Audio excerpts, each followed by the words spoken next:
kukuletea dondoo mbalimbali za mahusiano, familia, malezi na maisha kwa ujumla. Katika maisha kuna changamoto mbalimbali zinazotokea. Wakati mwingine tunashinda kufanya maamuzi magumu, japo inatupasa tufanye maamuzi magumu kwa ajili ya mustakabali wa maisha yetu. Lakini wakati mwingine tunashinda kufanya maamuzi sahihi kwa sababu ya kufikiri kama utafikiriwa vipi, itakuwaje baada ya haya maamuzi. Leo nitakufahamisha, tujadili kitu fulani kwa dakika kadhaa. Upo katika mahusiano ya muda mrefu, lakini mahusiano ambayo hayako hai, pengine unajua ama hujui. Bila shaka nikisema mahusiano ambayo hayako hai, wengi wamekuwa wakisema kwamba nipo katika mahusiano lakini sijui yanahusiana na nini. Nipo katika mahusiano lakini sijui haya mahusiano yanahusiana na nini. Endelea kubaki hapo. Hii ambayo unatazama ni Chaguo Online TV. Jina langu ni Salma Mata. Pengine upo katika mahusiano ambayo hujui yanahusiana na nini. Mahusiano ya muda mrefu, miaka 5, 4 na zaidi. Lakini kuna changamoto umekuwa unaziona, lakini unauliza kwamba ni muda mrefu, nimeshina muda mrefu, tumezoeana, tunafahamiana na malengo naye zaidi. Lakini mahusiano ukikaa ukitafakari hayana afya, hayapo hai, na unapokuwa na mwenza wako kwa ajili ya future, unahitaji mahusiano ambayo yako strong, yenye afya. Nini sasa unatakiwa kufanya?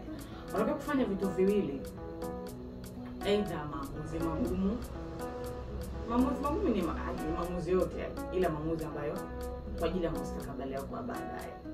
Swali la kwanza ambalo unapaswa kujiuliza katika hayo maamuzi magumu ambayo unatarajia kuyafanya, ambayo unatakiwa kuyafanya, unapaswa ujiulize kwanza, kabla ya kufanya maamuzi magumu, huyo mtu mwenendo wake ambao uko nao au mienendo yake ambayo umegundua hivi karibuni, unahisi ukibaki kuwa naye atakufaa?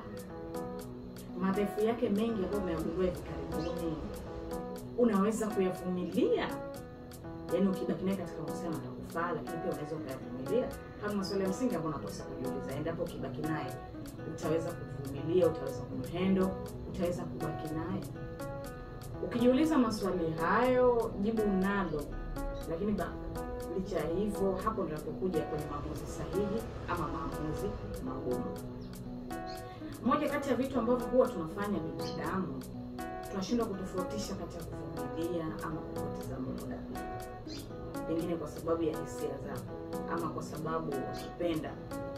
Kuna msemo mmoja anasema jitahidi sana kucontrol hisia zako, kwa sababu zikikuendesha hisia, kuna muda unashindwa kutumia akili, afu baadaye utakuja kusababisha hatari zaidi. Endelea kusubscribe Chaguo Online TV. Nitembelee Instagram pamoja na Facebook, nafahamika kama Salma Mata. Naomba nitoe wito, ushauri pia kwa wanawake, wanaume, watu ambao katika mahusiano, watu ambao katika familia. Mwenza uliye naye pengine anakupa furaha au changamoto hazikimbiwi. Ugumu na urahisi, magumu, changamoto, majaribu ni ladha katika maisha, lazima tupitie ndio yetu maisha. Unapofanya maamuzi, unapotaka kufanya maamuzi, yawe maamuzi yako wewe. Sio kwa sababu nimemsikiliza fulani anishauri, fulani aliniambia hivi, mama anataka hivi. Na kwa sababu hayo ni maisha yako. Kufanya maamuzi, jaribu kufanya maamuzi ambayo ni sahihi kwako. Usikilize moyo wako unataka nini. Hii ni lifestyle kupitia Chaguo Online TV. Asante kwa kumtazama.